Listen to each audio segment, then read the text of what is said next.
아니, 당신이 사기당했다고요? 등기부등본 확인 안 한 거 아니야? 했지. 다 확인했지. 서류에 문제 없었어. 그런데도 집을 뺏겼다고? 그게 말이 돼? 안녕하세요. 저는 서울 강서구 가양동에 살고 있는 50세 한도식입니다. 택배 일을 하며 아내 정희, 고등학생 아들, 중학생 딸과 함께 살고 있습니다. 이 영상은 제가 겪은 너무도 억울한 일을 나누기 위해 만들었습니다. 부디 구독과 좋아요, 알림 설정도 부탁드립니다. 이 이야기가 누군가에겐 경고가 되길 바라는 마음입니다. 오래된 방 2칸짜리 집에서 남매가 같은 방을 쓰는 게 늘 마음에 걸렸습니다. 그래서 악착같이 모은 돈에 대출을 얹어 2021년 봄 강서구 가양동에 방 3개짜리 빌라를 어렵게 마련했죠. 그런데 2년 후 법원에서 근저당권 회복 소송이라는 청천벽력 같은 서류가 날아왔습니다.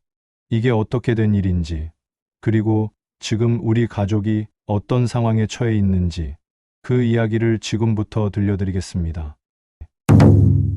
제가 택배 일을 시작한 지도 벌써 12년이 넘었습니다. 비 오나 눈 오나 새벽 6시면 터미널에서 물건을 싣고 하루에 수십 집씩 돌다 보면 저녁 8시가 훌쩍 넘어 있죠. 아내 정희도 오랜 시간 마트에서 일하며 두 아이를 키우느라 고생이 많았습니다. 결혼 초엔 살림이 넉넉하진 않았지만 그래도 참 좋았습니다. 주머니는 가벼워도 마음만은 따뜻했죠.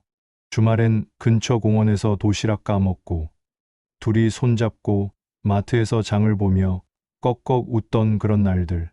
그땐 아내 눈에 피곤함보다 기쁨이 더 많았던 것 같습니다. 첫째 도윤이가 태어났을 땐 정말 세상을 다 가진 기분이었습니다.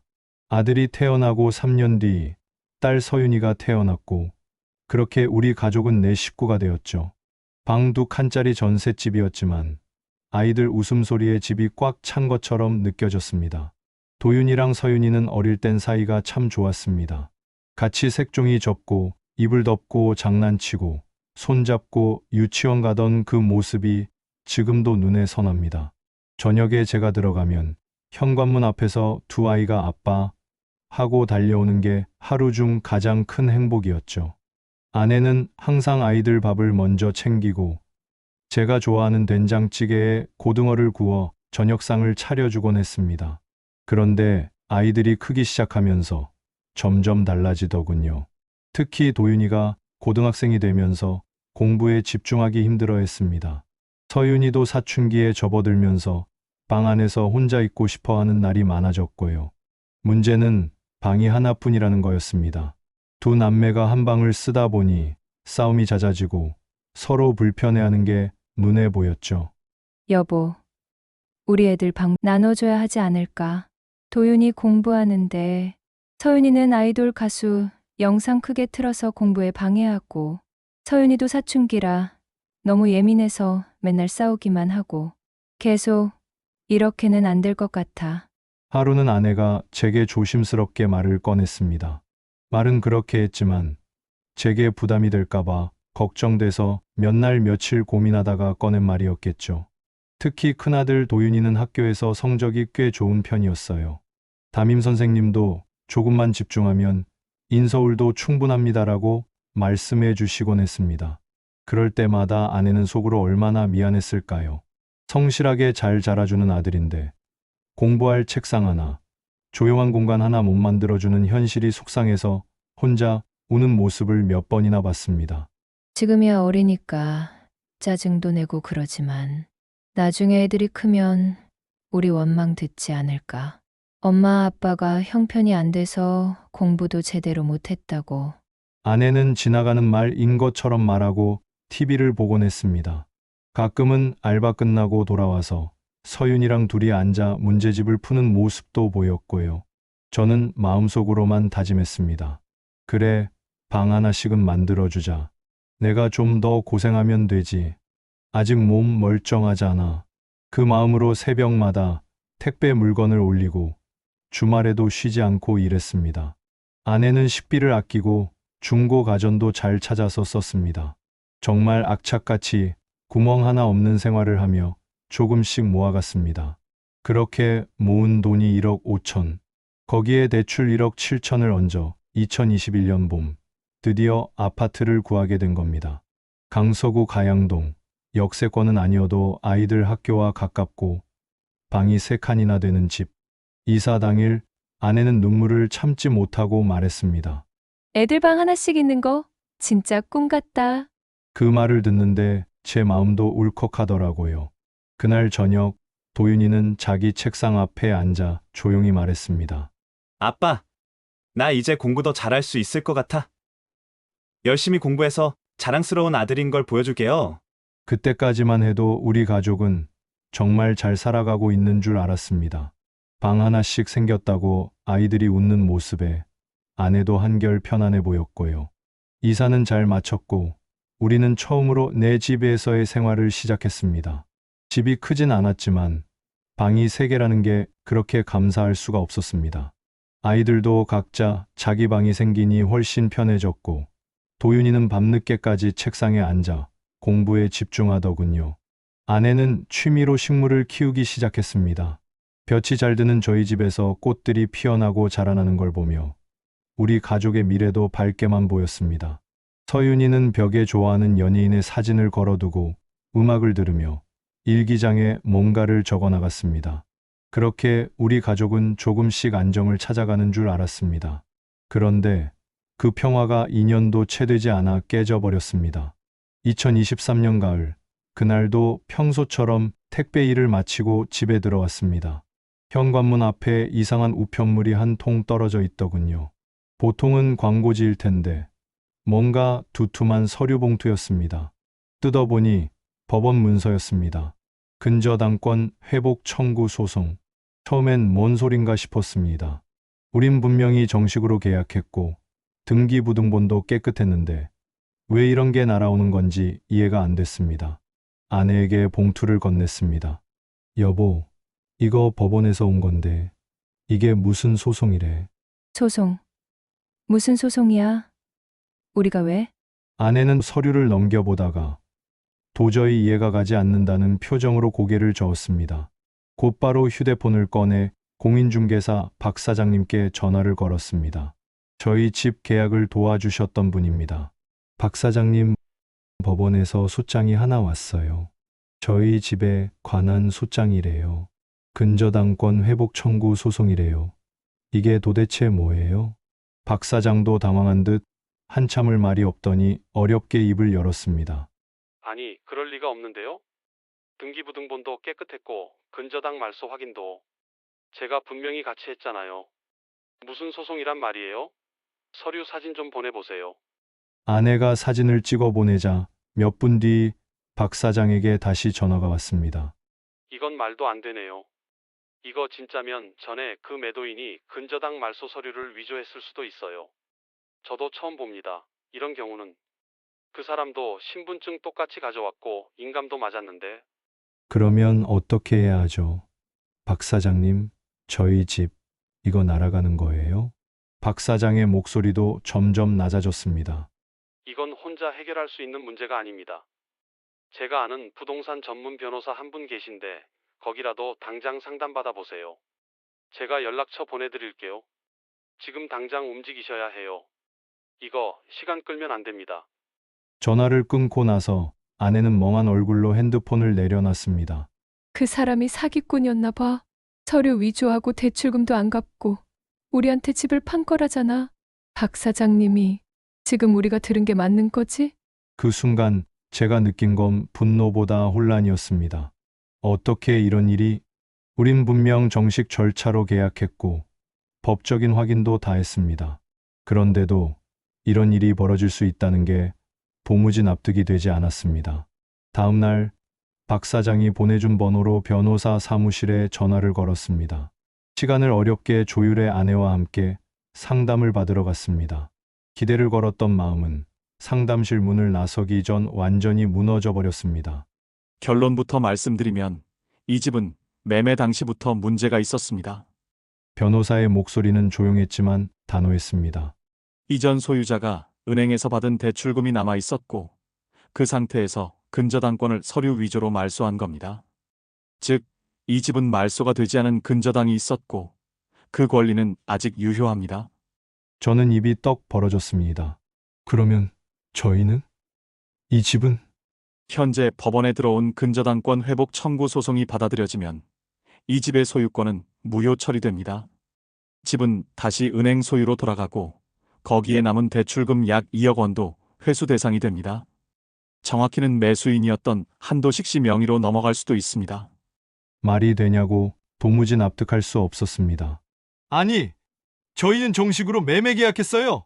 서류도 확인했고 등기부등본도 깨끗했는데요. 변호사는 고개를 천천히 저었습니다. 이게 대한민국 부동산 등기 제도의 맹점입니다. 등기부등본에는 공신력이 없기 때문에 거기에 문제가 있어도 매수인이 보호받지 못하는 경우가 많습니다. 책임지겠다는 사람도 없고 보상받을 곳도 없다는 얘기였습니다. 나는 그저 아이들 방 하나 만들어주고 싶었던 아빠였을 뿐인데 집으로 돌아오는 길 아내는 아무 말도 하지 않았습니다. 택시에 나란히 앉아 창밖만 바라보더군요. 숨소리 하나 내지 않던 그 정적이 더 무거웠습니다. 집에 도착해 현관문을 닫고 저는 조용히 말했습니다. 여보, 우리 어떡하냐? 법원이 판결 내리면 집도 뺏기고 빚도 우리가 져야 한다는 거잖아. 아내는 말없이 거실에 주저앉았습니다. 입을 틀어막고 흐느끼는 소리가 천천히 커지더니 이내 온몸이 떨릴 정도로 울기 시작했습니다. 저는 그 옆에 앉지도 못하고 멀뚱히 서서 그 모습을 지켜봤습니다. 순간 서윤이 방 문이 열리며 아이들이 나왔습니다. 아이들이 안에서 다 듣고 있었던 거였습니다. 도윤이는 방문 옆에 조용히 서 있었고 서윤이는 엄마 곁에 다가와 등을 조심스럽게 쓸어내리더군요. 그 순간 저도 무너져서 같이 꺼이꺼이 울었습니다. 아이들 눈을 똑바로 쳐다볼 수 없었습니다.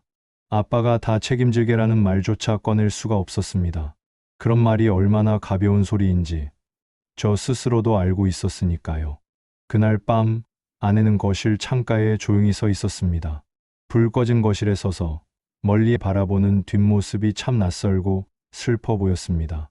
우리 잘못한 거 없어. 근데 왜 이렇게 억울하고 무섭지? 저는 그 말에 아무 대답도 하지 못했습니다.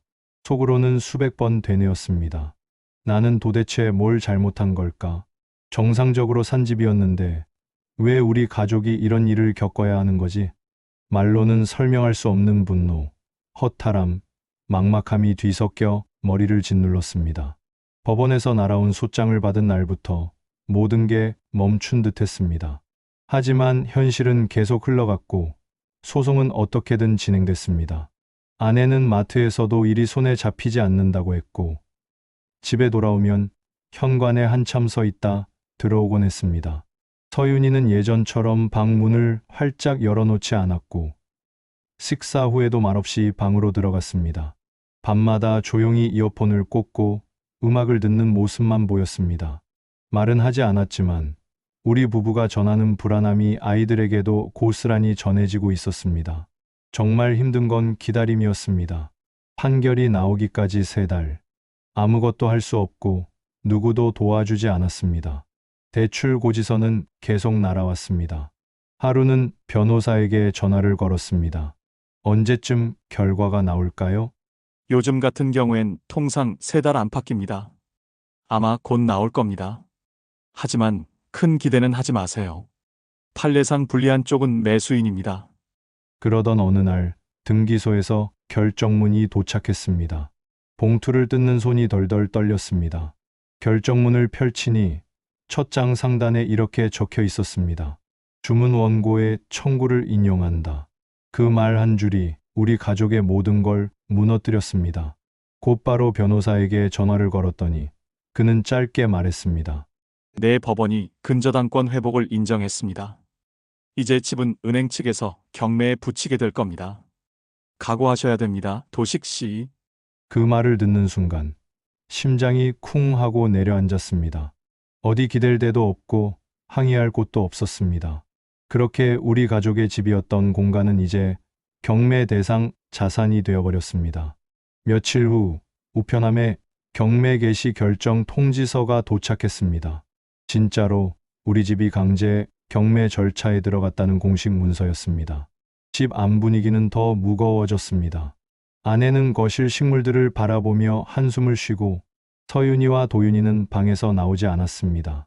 그리고 어느 날 저는 조용히 혼자 시간을 내어 서울 어느 경매 법정으로 향했습니다. 이 상황이 진짜인지 확인하고 싶었습니다. 법정 앞에 섰을 때 다리가 덜덜 떨렸습니다. 문을 열고 들어가자 이미 수십 명이 앉아 있었습니다. 누군가는 메모를 하고 있었고 누군가는 태블릿으로 시세를 확인하고 있었습니다. 그날 우리 집 주소도 목록에 올라 있었습니다. 여기 강서구 가양동 물건 괜찮아. 채광 좋고 구조도 잘 빠졌어. 이 가격이면 실거주도 되고 전세 놓아도 수익 나겠네. 그 말이 내 귓가를 찢었습니다. 우리 가족이 땀과 눈물로 지켜온 그 집이 이곳에선 수익 물건으로만 보이고 있었습니다. 호명과 입찰이 진행되었고 몇 번의 경쟁이 오간 끝에 중년의 남성 한 명이 낙찰을 받았습니다. 가양동 3억 2 낙찰입니다. 그 순간 법정 안의 공기가 정지한 것 같았습니다.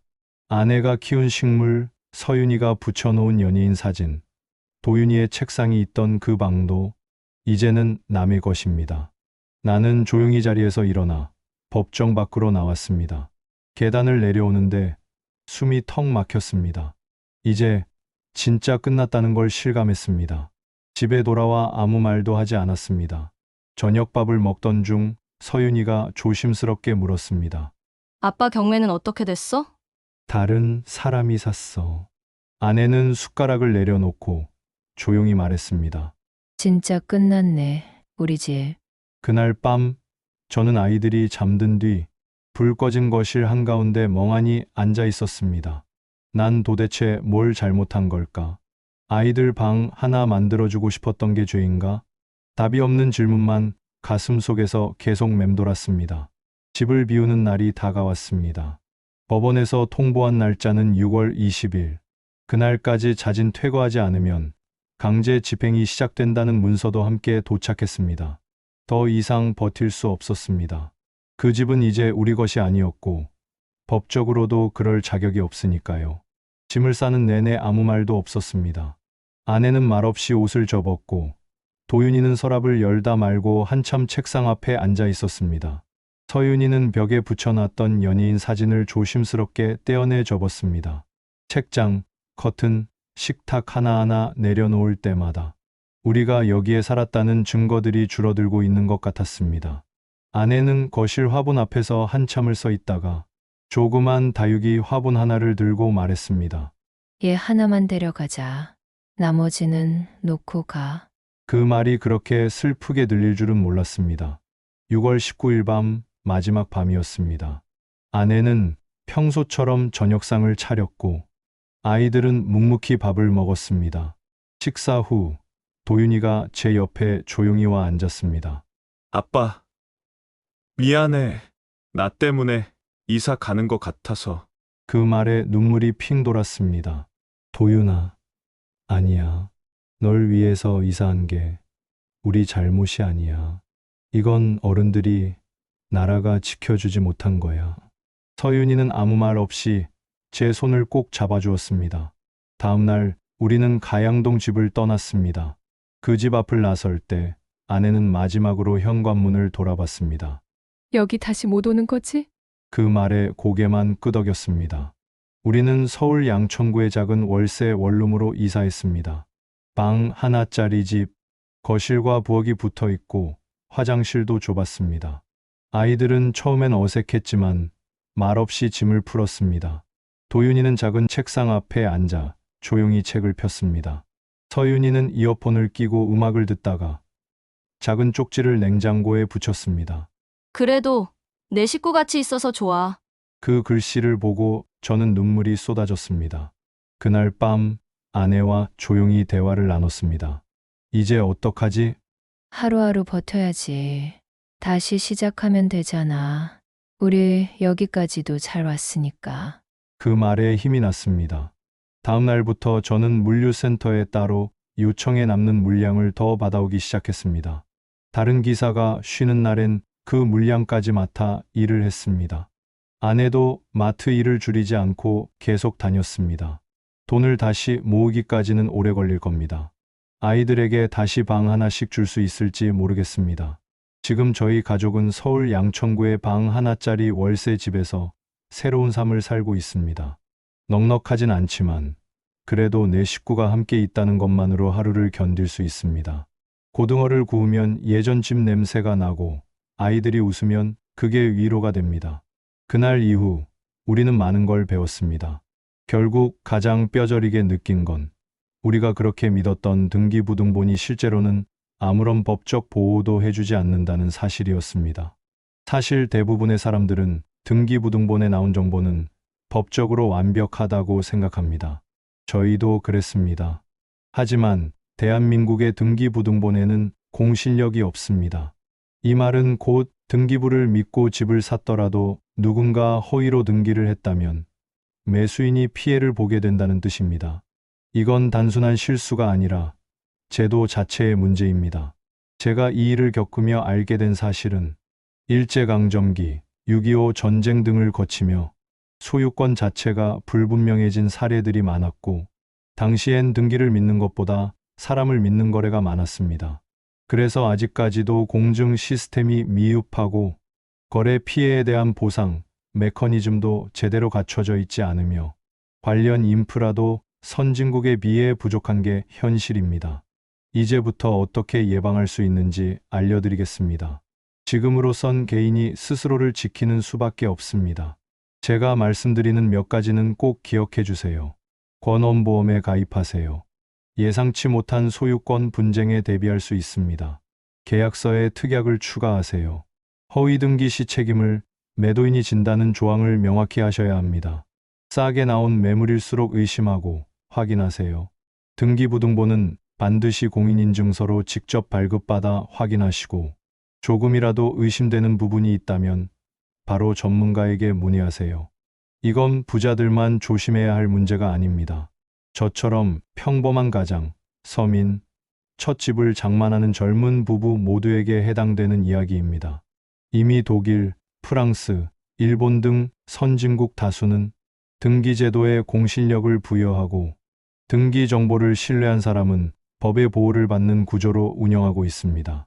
대한민국도 이제는 등기부등본이 형식적인 서류가 아니라 실질적인 보호 수단이 되어야 합니다. 지금 이 영상을 보고 계신 여러분, 저희 가족의 이야기가 단순한 불행담이 아닌 한 사람이라도 더 안전하게 거래하실 수 있는 계기가 되길 바랍니다. 혹시 주변에 부동산 거래를 준비 중인 분이 계시다면 이 이야기를 꼭 공유해 주세요. 이런 일은 정말 누구에게나 일어날 수 있습니다. 구독과 좋아요, 알림 설정은 저희에게 큰 힘이 됩니다. 댓글로 여러분의 경험이나 생각도 나눠주시면 더 많은 사람들이 함께 배울 수 있을 것 같습니다. 감사합니다. 저는 서울 양천구에서 오늘도 한 발씩 다시 일어나고 있는 한도식이었습니다.